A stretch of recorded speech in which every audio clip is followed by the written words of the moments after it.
Imam Tirmizi mempunyai ingatan yang luar biasa. Dia benda-benda macam ni perlu kepada ingatan yang kuat. Perlu kepada ingatan yang kuat. Setengah-setengah ilmu tak perlu sangat. Tak perlu sangat.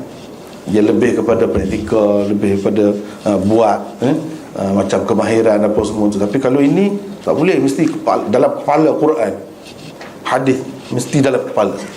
Banyak ingat. Banyak ingat. Makin banyak ingat, makin bagus. Dan mestilah kena orang yang otak dia tu jenis boleh hafal lah, mudah ingat dan payah lupa. Ada juga orang mudah ingat tapi mudah lupa, tak jadi macam tu.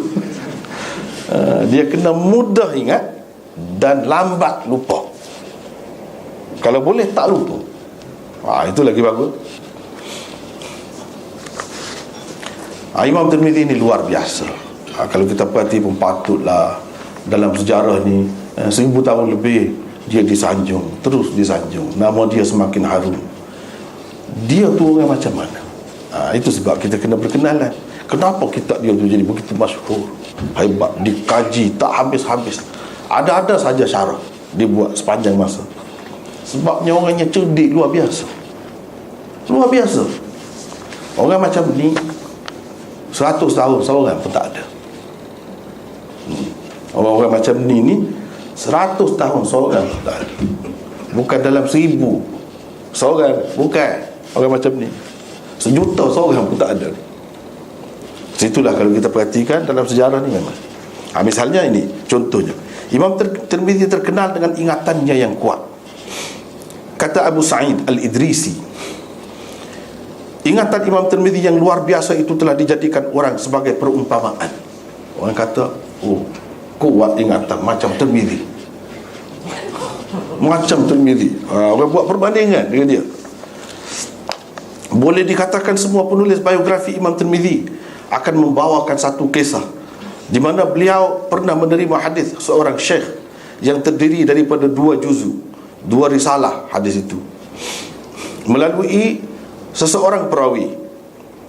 Imam Tirmizi telah pun mencatat hadis syekh berkenaan, namun hati beliau masih belum puas menerima hadis seseorang syekh dengan perantaraan begitu, dalam keadaan ia masih lagi hidup. Dia tahu ni syekh ni ada lagi, cuma dia tak jumpa dengan syekh tu. Dia jumpa melalui orang lain, dia salin. Salin 2 buku. Kita kata masa besar ni lah 2. Banyaklah boleh muat hadis ni. Lepas tu Imam Tirmizi ingin sekali berjumpa dengan guru tersebut untuk menerima semula hadis beliau secara langsung.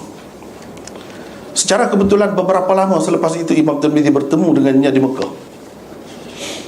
Imam Tirmizi menyatakan hasratnya untuk mendengar secara langsung hadis-hadis yang disebutkan tadi daripadanya. Guru itu bersetuju dan mengarahkan Imam Tirmizi supaya mengambil risalah yang telah ditulisnya untuk diperiksa dan seterusnya diperbetulkan jika ada yang tidak tepat atau tersalah. Jadi kata, pergilah ambillah mana buku kamu yang kamu catat tu, marilah baca di hadapan dia. Imam Tirmizi pun pergi tengok, tak ada pula kitab tu yang dia tulis. Macam mana dia sudah bercakap dah dengan guru tadi, sudah bersedia dah. Jadi dia fikir macam mana ni, nanti guru tu terasa hati pula, terkilat pula. Dia pun ambil 2 buah buku kosong. Buku tulis kosong lah.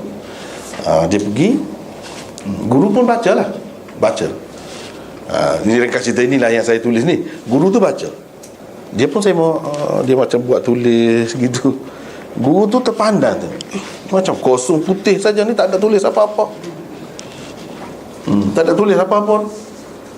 Guru tu pun marah lah ke dia, kamu buat main-main dengan aku. Macam perli dia pula. Imam Tirmizi pun ceritalah yang sebenarnya. Dia ingat dia bawa buku itu, rupa-rupanya dia pergi cek tak ada, tapi dia takut guru ni anggap dia main-main, dia bawa lah buku tu. Tapi saya ingat dah, yang tuan baca tadi saya ingat dah. Tak ada tulis semua. Guru tu kata, nak main lagi dengan dia, nak perli lagi kepada dia. Jadi dia pun, Imam Tirmizi kata memang betul. Kalau betul cuba baca. Dia baca daripada awal sampai akhirnya baru dia dengar tadi. Dia bukan hafal. Guru dia kata, takut kamu sudah hafal sebelum ni. Dia kata bawa yang lain lah kalau begitu. Bawa yang lain. Jadi guru tu pun baca hadis, kira-kiranya dia tahu benda hadis ni tak ada orang lain tahu, sebab dia tak sebar lagi.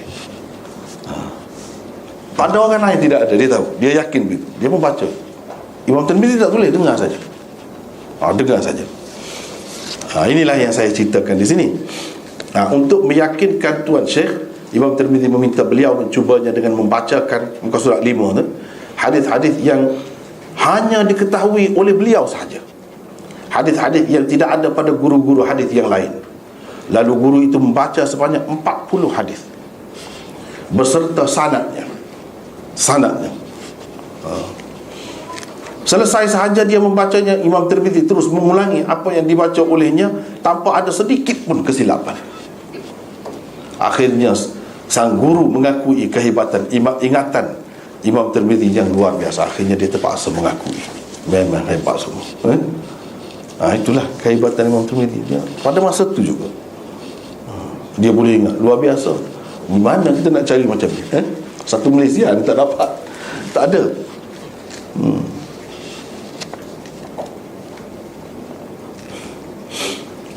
Ini boleh dikatakan ada dalam kitab mana-mana menyebutkan ingatan Imam Tirmizi yang luar biasa itu. Terdapat satu lagi peristiwa yang menunjukkan kehebatan ingatan Tirmizi.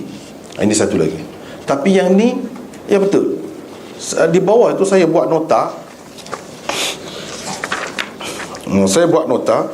Ini kisah ini. Muka surat 6 ada nota yang ke-6. Kisah ini meniti di hampir setiap bibir guru-guru hadis. Tidak pernah pula dijumpai ia tertulis dalam mana-mana kitab. Demikianlah jelas Maulana Muhammad Taqi Al-Uthmani. Lihat Dars Tirmizi beliau, muka surat itu saya tulis itu. Saya sendiri pun memanglah semasa belajar dulu pernah dengar juga cerita ni disebutkan oleh guru. Tetapi bila kita cek tak ada.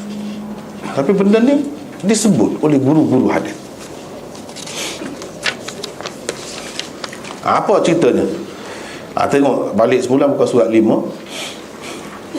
Semasa mudanya beliau pernah melalui suatu tempat di mana terdapat satu pokok besar yang dahannya meluyut ke tanah, dan memaksa orang yang hendak melalui jalan itu menundukkan kepala mereka masing-masing. Bila nak lalu situ mesti kena tunduk, pasal dahan dia tu yang rendah menghalang jalan. Apabila beliau telah tua dan pada masa itu matanya sudah buta. Imam Bukhari ini sebab Imam Tirmizi ini sebab itu dipanggil Ad-Darir. Ad-Darir maknanya seorang yang setelah tuanya mata dia buta. Kenapa dia buta? Itu pun satu perkara juga yang dibincangkan. Tak apalah, setelah dia buta, beliau dibawa melalui tempat tersebut. Apabila sampai di tempat tersebut, Imam Tirmizi kerana menyangka dahan tersebut masih ada, mengarahkan semua orang yang melalui tempat itu agar menundukkan kepala supaya tidak terkena dahan pokok tersebut. Imam Tirmizi lalu menundukkan kepalanya. Dia sendiri pun tunduk juga, menundukkan kepalanya. Tetapi orang-orang lain yang bersamanya tidak berbuat begitu. Selepas itu orang ramai bertanya beliau, mengapa beliau menundukkan kepala tadi? Beliau menjelaskan bahawa terdapat dahan pokok besar yang menghalang jalan tersebut. Pokok itu tidak ada ke sekarang? Dia tanya. Kalau tidak ada, tentulah ia telah ditebang orang. Jawab orang-orang yang bersama beliau, tidak ada pun pokok di situ.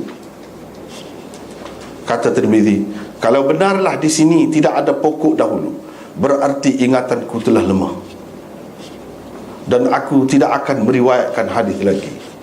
Dia kata, tak mahu dah. Sebab apa? Dia kira dia sudah hilang kelayakan. Dengan ingatan dia jadi lemah macam tu, dia kira dia tidak layak. Dia tak mahu dah mengajar hadis. untuk memastikan kebenaran apa yang disebut oleh Imam Tirmizi tadi, orang ramai yang bersamanya itu bertanya kepada penduduk di sekitar kawasan tersebut. Lalu penduduk di situ menjelaskan bahawa memang benar dahulunya terdapat sebatang pokok besar di tepi jalan yang dahannya menghalang laluan orang ramai, tetapi telah pun ditebang. Dari situ orang ramai mengagumi ingatan luar biasa yang dimiliki beliau walaupun sesudah tua. Itulah hebatnya ingatan dia. Padahal benda tu tak ada kena-mengena dengan pengajian dia dengan hadis, bukan apa dia, ni biasa je, dia lalu di situ, dia ingat. Sebab tu kita kata 100 tahun seorang pun tak ada macam ni. Tak ada. Jadi kitab yang kita nak baca tuan je ni macam ni lah. Orangnya patutlah yang masyhur sangat. Kedudukan dan kewaraan Imam Tirmizi.